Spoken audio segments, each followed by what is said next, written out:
Hello, I'm JW. This time we're looking at these surge protection things again, and this time I'm going to take one of these apart so we can see the insides, and then I'm going to heat it up and see what temperature it actually fails at. Now, I've seen in the previous episode there's a spring deal in here and some kind of solder or something similar, so that if a fault occurs this thing will get rather hot, spring will pull down and disconnect the element inside, and that's also what changes this thing on the front from green to red.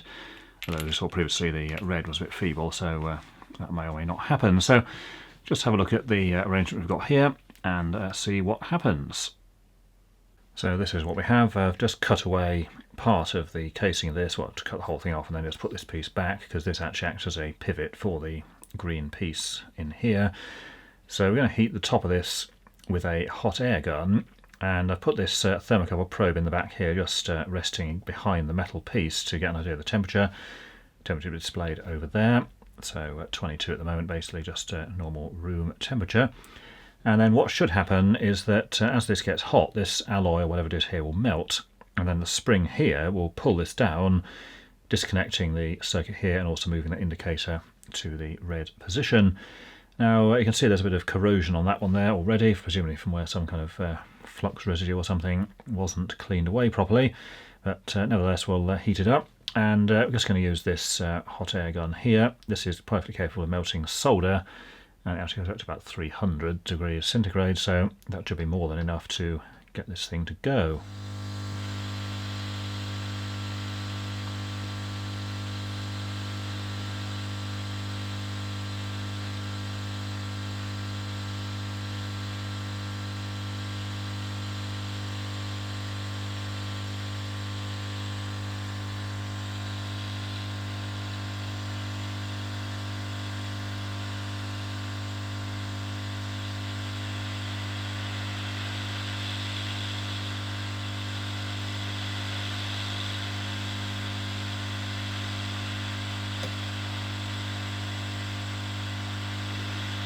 You can see there it has actually pulled down, but that was quite hot, so quite surprising of the temperature there.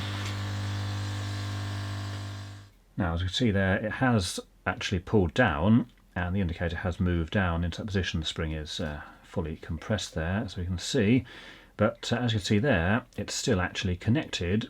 So in this particular case that is a fail, because obviously that's supposed to completely pull out of there, but obviously the length of this is far too long, because you see at the bottom here it's already pretty much against the plastic stop there, and yet there's still plenty of length at the top.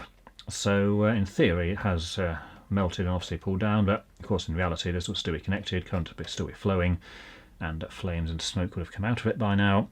So not particularly successful, and it's not because this is obviously just in the back there, it is literally just placed there, so just pull that out like that. So yeah, it does melt, but unfortunately this is too long. This has already pulled down as far as it's going to go. If I just try and yeah, there's no way it can really press any further, or just about. So it does just about clear, but only if you gouge in there with a screwdriver and press down. So yes, that's a bit of a fail there, isn't it? And I say this has actually now moved forwards compared to back there, so it's was back there, now it's moved forward here. So not a particularly successful test in that regard, but at least we got to see the temperature at which that does actually melt. And have a look on the front here, it's the same deal as before, although the contact indicator has moved. There's only that tiny fringe of red on the top there, so not particularly conclusive in terms of indication. So here it is with the whole cover removed. That's just that pivot point there. Just put the plastic over the top again to secure that as it would normally be.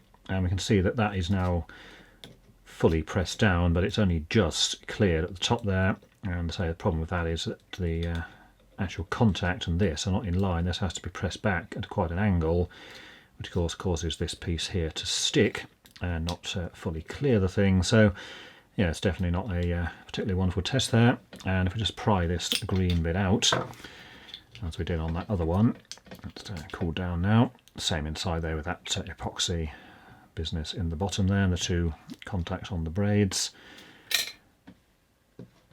And there we go, that's the red indicator. Literally just someone's put a thin line of paint or ink or something across the top, when in reality the whole of this upper piece should be coloured red. So there we go. Now, say these things were very cheap, basically bought specifically to take apart.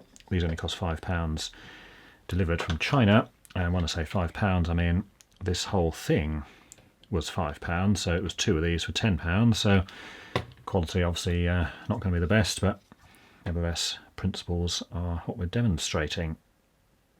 So that's that thing. It did melt, say, about 160 Celsius there, but the mechanical design of this is not particularly good. It's that's basically in its default position, and if that piece of moving contact was flat, it actually rests above the other one. So when it's in the installed position or sort of soldered in, that contact is actually bent in by a significant angle, which puts a lot of friction on the top, so it tends to jam in position, as the spring only has a certain amount of power there. But nevertheless, principle is there. But in case of these cheaper ones, definitely not what you'd want to be using in an actual installation. Now, this one obviously now is destroyed along with the other one we had there, but we do actually have 2 others of these, so still some more here we can destroy or do whatever with at a later time. So until then, thanks for watching.